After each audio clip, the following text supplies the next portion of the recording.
Ashleigh, first let me just ask you about the breaking news before we go over what we don't know.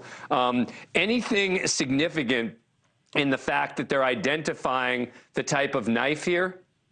Well, the fact that they're calling it a fixed blade knife is interesting in that they had originally released that there was a knife, and they had gone door to door to the stores around this area asking if they'd sold a Rambo-styled military knife.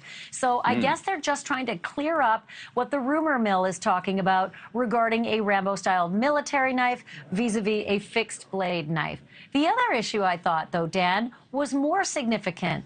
This had just broken today about the police being aware of reports that there had been a stalker that had been apparently menacing Kaylee Gonsalves. That interesting information that they released is that they haven't been able to chase that down. But notice the next line on that release.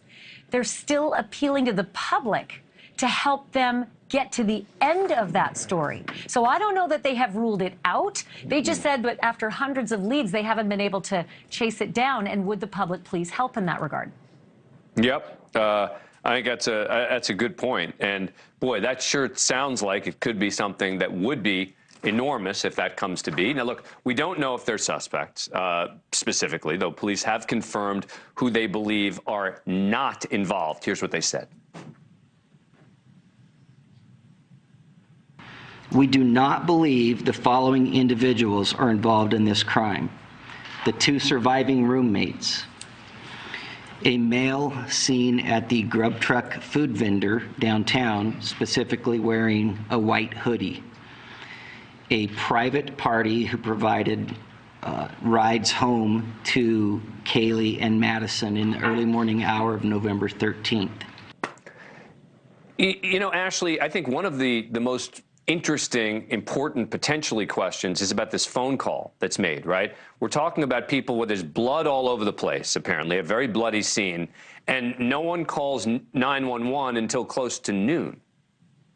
What is astounding is if there are 4 kids stabbed to death multiple times in the upper chest area, each of them, there has to be a lot of blood. Whether the killer was able to get out of the second floor room, if the killing happened first there, and there was no trail of blood to the third floor where the other killings happened, perhaps that's the reason why the roommates on the basement level came upstairs to the second floor and didn't see anything. And don't forget, they were trying to awaken the roommate in the bedroom on the second floor. That doesn't mean that they were trying to shake that roommate awake. It probably means that the door to that bedroom was locked and they could not get that roommate to answer. Because, Dan, the most bizarre thing is that they called friends first to come over and help them with their, quote, passed out roommate. And then ultimately, when the friends couldn't get any traction, that's when they ended up calling 911, but saying it's an unconscious person, not a bloody stabbed, massacre. Right, but it's clear, is it not, from the descriptions that the scene was very bloody, correct?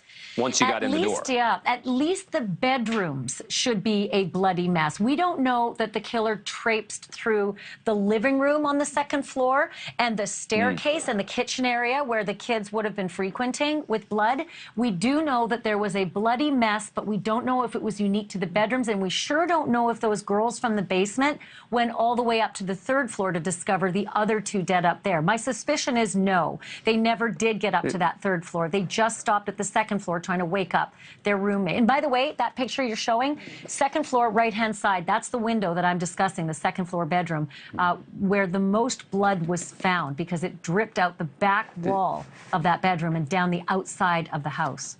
This is one of those cases where I think the public actually could be of great value, depending on what kind of information they can release in helping to crack it. Thank you for watching. Go to NewsNationNow.com to find NewsNation on your cable provider. And don't forget to click the red subscribe button below to get more of NewsNation's fact-driven, unbiased coverage.